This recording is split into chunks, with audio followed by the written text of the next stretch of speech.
So hello and welcome students. आज हम लोग रिवीजन सीरीज का लेक्चर नंबर 2 करने वाले हैं जो कि है इलेक्ट्रिसिटी। इलेक्ट्रिसिटी एक बहुत इंपॉर्टेंट चैप्टर है आपके लिए। एक्चुअली सारे चैप्टर इंपॉर्टेंट है लेकिन इलेक्ट्रिसिटी से ज़्यादा क्वेश्चन आते हैं और इससे क्वेश्चन मिस नहीं होते क्योंकि ये एक इम्पॉर्टेंट सुनते आते हैं तो हम लोग अच्छे से प्रैक्टिस करके रहते हैं इस चैप्टर की। खैर, आज का जो हमारा एजेंडा है वो 30 मिनट्स में ये सारा कुछ कवर करना है, इलेक्ट्रिसिटी का एवरी पार्ट। तो सबसे पहले हमारा जो कंसेप्ट आता है वो आता है चार्ज का। चार्ज क्या होता है? चार्ज एक ऐसा सब्सटेंस है physical phenomena categorised by an excess और deficiency of electron in a body. Actually charge क्या है मैं बताता हूँ। ये क्या है? Charge is a property of a body.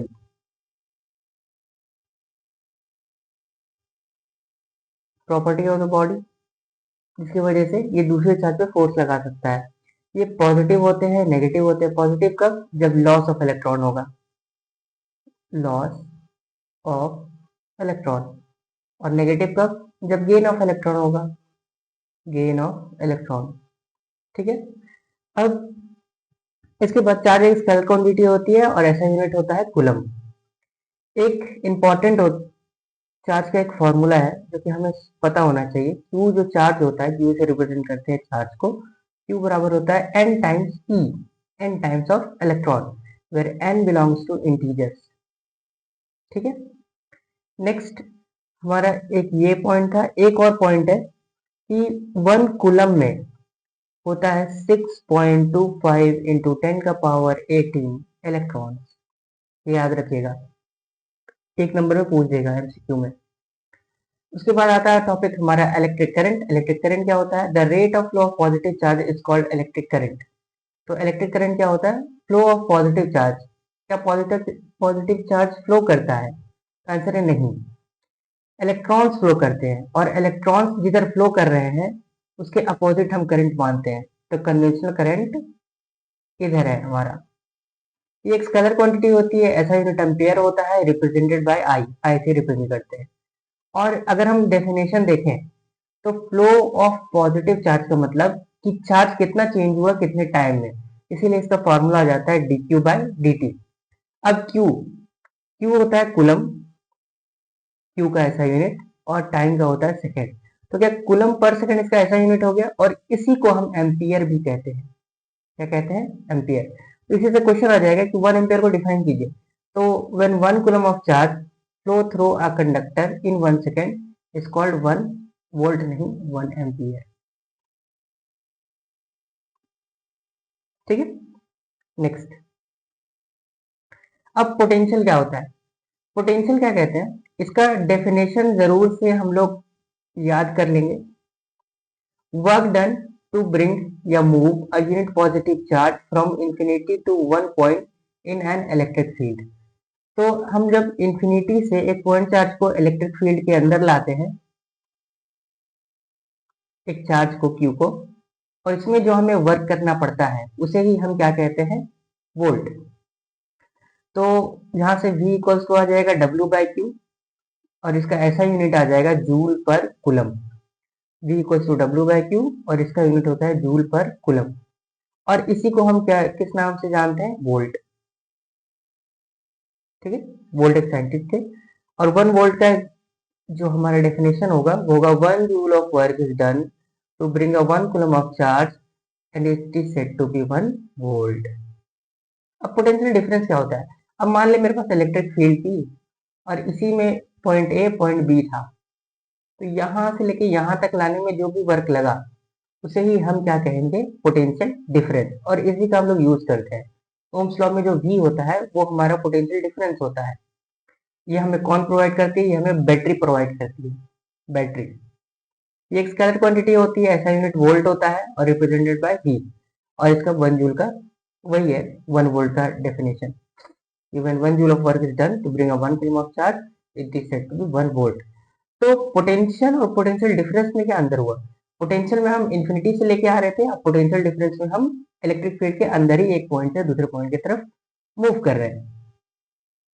इसका भी वही हो जाएगा, पोटेंशियल डिफरेंस आ जाएगा, जितना वर्क डन लगा दो पॉइंट में जाने में और उस क्यू को ले जाने में, बस यही है।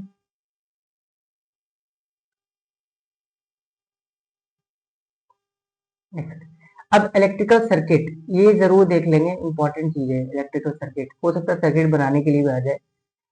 इलेक्ट्रिकल सर्किट क्या होता है, एक क्लोज पाथ होता है। अगर मैं एक सर्किट आपको बना के दिखाऊं, मान लेते हैं एक बल्ब था, एक रेजिस्टेंस और यहां से अटैच है एक बैटरी, ये है एक स्विच जो कि है क्लोज, तो जाहिर सी बात है करंट इधर फ्लो करेगा, करंट फ्लो करेगा तो ये बल्ब जल जाएगा। सही है, ये रेजिस्टेंस आर है, ये स्विच है और ये बैटरी है, करंट आई रह रहा है। तो इसमें देखो ये सेल होता है, ये बैटरी होती है, ये ओपन स्विच है, ये क्लोज स्विच, ये जॉइंट दिखाता है वायर को, ये ओवर कि एक वायर के ऊपर से दूसरा वायर, ये बल्ब को ऐसे या ऐसे दिखा सकते हैं। ये resistance, variable resistance, ammeter जो कि होता है करंट को मेजर करने का, मेजर करंट, और ये वोल्ट मीटर, मेजर वोल्टेज। ये सीरीज में लगता है और ये पैरेलल लगता है। नेक्स्ट, ओम्स लॉ, बहुत important, very very important. Ohm's law क्या कहता है, देखो electric current throughout the circuit या throughout the conductor is directly proportional to the applied potential difference across its terminals. मतलब दो टर्मिनल था यहाँ पे, यहाँ एक रेजिस्टेंस है और यहाँ ए बी एक टर्मिनल है, इसमें पहले 2 वोल्ट की बैटरी लगाए, तो अगर ये 1 ओम है तो 2 एम्पियर करंट आएगा, और अगर हम 4 वोल्ट की बैटरी लगाते तो 4 एम्पियर आया। ये ग्राफ ऐसा आया, जब उसने ग्राफ प्लॉट किया ना ओम ने, ओम एक साइंटिस्ट थे, तो ग्राफ ओरिजिन से हटके कुछ ऐसा आया, तभी उसने समझ लिया कि जो V होता है वो प्रोपोर्शनल टू I होता है। ठीक, एग्जैक्ट यही डेफिनेशन लिख के आना है आपको, और जब भी प्रोपोर्शनलिटी साइन हटाएंगे तो एक कांस्टेंट लगाएंगे, आर आई या V equals to I r. यहाँ पे वेयर आर जो है वो रेसिस्टेंस है, आर क्या है, रेसिस्टेंस ऑफ द सर्किट या ऑफ द टर्मिनल, ये आर, ये कांस्टेंट होता है। और ध्यान क्या रखना है कि टेम्परेचर कांस्टेंट रखना है, नहीं तो ये लॉ काम नहीं करेगा। अब अगर प्लॉट करें ग्राफ, तो कुछ इस तरह का ग्राफ होता है, ठीक है, ये आर, इसका स्लोप थीटा, अगर ये v है ये I है, इसमें tan थीटा लिखो, tan थीटा स्लोप, तो परपेंडिकुलर में क्या है I बाई v, और ये होगा 1/r, क्योंकि v equals to I r होता है। ठीक, अब एक ग्राफ हमसे पूछा जाता है कि आई वी ग्राफ, और ये यहां से थीटा, तो स्लोप क्या हो जाएगा यहाँ पे, स्लोप या tan थीटा को ही स्लोप कहते हैं, tan थीटा होता है p बाय b, तो परपेंडिकुलर क्या है यहाँ v बाय i, इसे ही हम रेजिस्टेंस कहते हैं। तो स्लोप ऑफ ये वाला कर्व हमें देता है रेजिस्टेंस, और slope of i v curve हमें देता है वन रेसिप्रोकल ऑफ रेजिस्टेंस, जिसको हम इंडक्टेंस भी कहते हैं। ये स्लोप याद रखेंगे, जितना ज्यादा स्लोप इस ग्राफ में, जितना ज्यादा स्लोप उतना ज्यादा रेजिस्टेंस, इस ग्राफ में जितना स्लोप उतना कम रेजिस्टेंस। एक होता है ओमिक कंडक्टर जो ओम्स लॉ को फॉलो करता है, और एक होता है नॉन ओमिक कंडक्टर जो ओम्स लॉ को फॉलो नहीं करता। तो ये फॉलो फॉलोस ओम्स लॉ, और ये डजंट फॉलो ओम्स लॉ। ठीक, नेक्स्ट, रेजिस्टेंस, ये एक प्रॉपर्टी है या कैरेक्टरिस्टिक्स है of a conductor that hinder और resist the movement of electric charge through it. इसका ऐसा यूनिट होता है ओम, रिप्रेजेंट करते हैं आर से। ये प्रोपोर्शनल होता है लेंथ के, जितना ज्यादा लेंथ उतना ज्यादा रेजिस्टेंस। इनवर्सली प्रोपोर्शनल होता है एरिया के, और रेजिस्टेंस डिपेंड करता है, डिपेंड ऑन टेम्परेचर।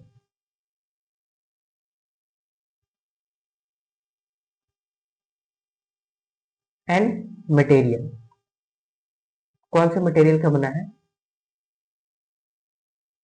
वो सिल्वर है, गोल्ड है, क्या है। तो R is proportional to L by A, और यहीं से आता है हमारा प्रोपोर्शनलिटी साइन हटाएंगे, कांस्टेंट लगाएंगे, R equals to rho L by A. ये फॉर्मूला है हमारा। देखिए तीसरा फॉर्मूला है,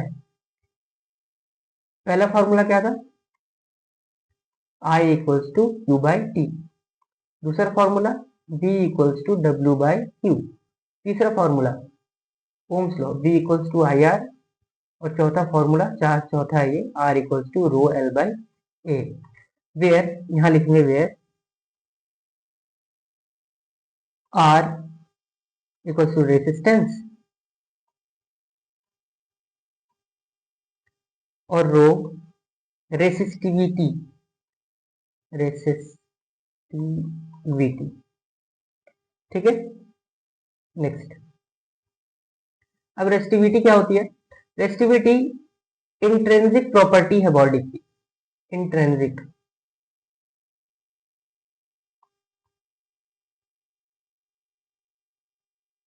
मतलब ये डिपेंड करता है कि जो मटेरियल है वो कैसे डिजाइन है, उसका डिजाइन ऐसा है या फिर गोल है। वो शेप पे डिपेंड करती है, अंदर के मॉलिक्यूल्स पे डिपेंड करती है। और रेसिस्टेंस ऐसा नहीं है, लेंथ, एरिया और मटेरियल ऑफ द कंडक्टर पर डिपेंड करता है, मतलब इस पे। तो और इसका ऐसा यूनिट होता है ओम मीटर। देख, r equals to rho l by है ना, रो एल बाई ए। इसका ऐसा यूनिट होता है ओम। रो का नहीं पता हमें, एल का होता है मीटर, नीचे है मीटर स्क्वायर। एक मीटर से एक मीटर गया, और रो का ऐसा यूनिट आ गया ओम मीटर।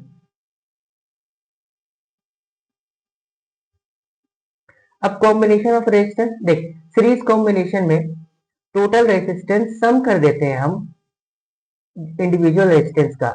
करंट सेम होता है सीरीज कॉम्बिनेशन में, और वोल्टेज डिफरेंट होता है। तो जो डिफरेंट होगा ना उसको हम ले लेंगे, V equal to V1 plus V2 plus V3, और V को लिख देंगे I इंटू आर। अब सीरीज कॉम्बिनेशन में जो करंट होगा वो सेम रहेगा, इसको R इक्वलेंट लिख दो। V1 को लिखेंगे I into R1, I into R2 V2 को, और I इंटू R3 V3 को। देख आई कॉमन निकाल के काट दिया, तो R इक्वलेंट आ जाएगा R1 plus R2 plus R3, और यही आ गया। अब पैरेलल कॉम्बिनेशन की बात करते हैं। सबसे ज्यादा डोमेस्टिक सर्किट में यूज होता है पैरेलल कॉम्बिनेशन। जो टोटल रेजिस्टेंस या इक्विवेलेंट रेजिस्टेंस होता है, sum of reciprocal of individual resistance होगा। करंट डिफरेंट होता है सारे ब्रांचेस में, और वोल्टेज सेम होता है। अगर मेरे पास दो रेजिस्टेंस है, पहले हम लोग ये डिराइव कर लेते हैं। क्या I इक्विवेलेंट हो जाएगा I1 plus I2 plus I3, जो सारे ब्रांचेस गया I1 I2 I3 सारे ब्रांचेस में जाएगा। I को लिखेंगे V अपॉन R, क्योंकि वोल्टेज सेम है इसीलिए इसको लिखेंगे V upon R1 plus V upon R2 plus V upon R3, और V कट गया, यहां से हमें आता हुआ दिखेगा ये रिलेशन। इसमें दो चीजें आपको याद रखनी है। पहला, यहां पे लिख देता हूं, अगर दो रेजिस्टेंस दिया है R1 पैरेलल R2, तो डायरेक्ट हम लोग लिखेंगे R equivalent R1 R2 upon R1 plus R2। ठीक है, पहला चीज। और दूसरा है कि अगर n रेसिस्टेंस है, n रेसिस्टेंस इन पैरेलल, तो R इक्विवेलेंट आ जाएगा R बाय n। ठीक है, जो भी रेजिस्टेंस है, अगर n इक्वल रेजिस्टेंस है, equal n equal resistance, next, heating effect of electric current. Heating effect क्या है? जब भी किसी वायर से या किसी कंडक्टर से करंट फ्लो करता है ना, तो उसमें हीट प्रोड्यूस होती है। इसे ही हम heating effect of electric current कहते हैं। जो इसमें सबसे इंपॉर्टेंट है आपका जूल्स लॉ ऑफ हीटिंग। ये प्रोपोर्शनल होता है आई स्क्वायर के, आर के और टाइम के। इसको हम कंबाइन कर दें तो होगा H equal to i square r t. ये एनर्जी है, डेसिपेटेड एनर्जी, डिसिपेटेड एनर्जी है। ये हमारा आयरन हो गया, गीजर हो गया,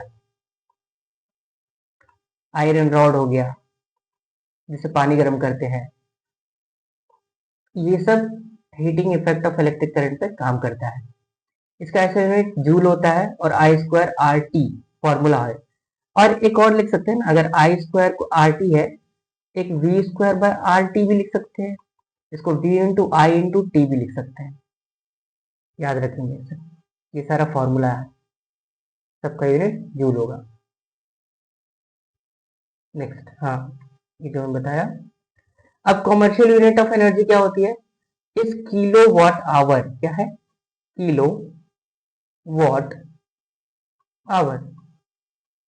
एक घंटे में कितना किलोवाट खाया आपका अप्लायंसेस, उसे हम 1 किलोवाट आवर कहते हैं।